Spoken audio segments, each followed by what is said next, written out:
Hi guys, so I alluded to it yesterday. I've been working on my canoe. I'll bring the camera in a little bit closer so you can have a good look at it. It's something that I inherited. A friend of mine from the rowing club had this particular 5 meter, here they call it a swagman. It's a 5 meter canoe. Something very simple, really nice. Originally it was blue, but I'll take a step down so you can see. I'll switch the camera for you. Originally it was blue. It's a 5 meter long canoe. What I've done is I've cut off 1.5 meters so I can give myself a little bit of place space down to 3.5 meters. I've demoed it. So demo in Australia means pretty much strip it back.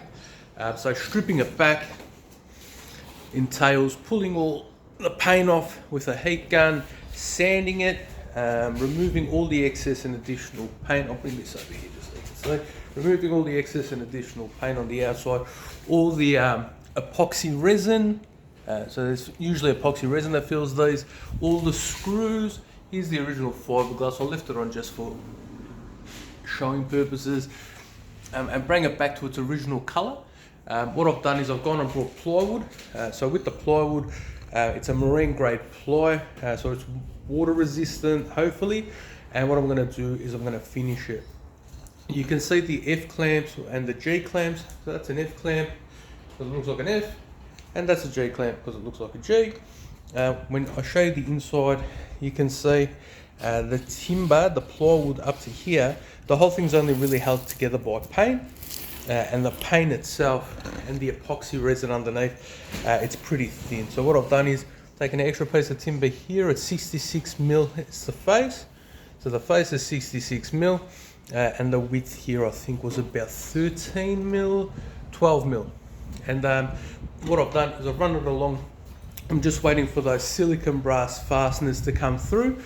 When they do, I'll show you the finished product. What's going to happen is this 12mm face is just going to keep expanding, so the marine plywood itself isn't like this timber piece here. I'll just bring the camera in a little bit so it makes it easy to handle. Okay, so this timber piece here is a 66mm face like this. What I've got here in terms of plywood is actually a lot bigger, and this is 12 centimeters. So 66mm is 6.6 centimeters. So the face of that is 6.6 centimeters. The face on these particular 9mm marine grade plywood is actually 12 centimeters, which is 1200mm, or 120 centimeters. So big difference in size. And what that's going to do, it's going to slide in here, and I'm just going to keep.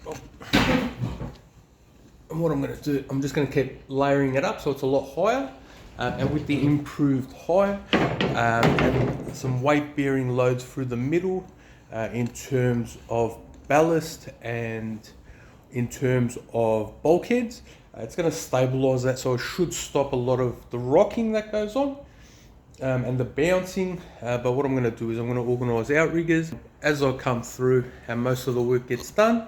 What will happen is I'll just take update videos and I'll just keep building on what I've got. You know, I myself am fairly new to this social media caper, and it's not really my forte, but in terms of life skills and stuff, I'm more than adequately prepared. So yeah, let's hope that, you know, this is the beginning of something a bit more prosperous in terms of life aquatic and the aquaculture. But by the same token, we'll just have to wait and see. So look, that's just a little insight into what I've been working on. That hopefully over the next couple of months will go from being a canoe that's been demoed and stripped back to being something more recognisable as a timber boat with a motor on the back, cleaned up nice and tight, and ready to take out on the ocean. And every step towards concluding that will lead us to live in an okay and prosperous summertime vibe wherever we go. So thanks.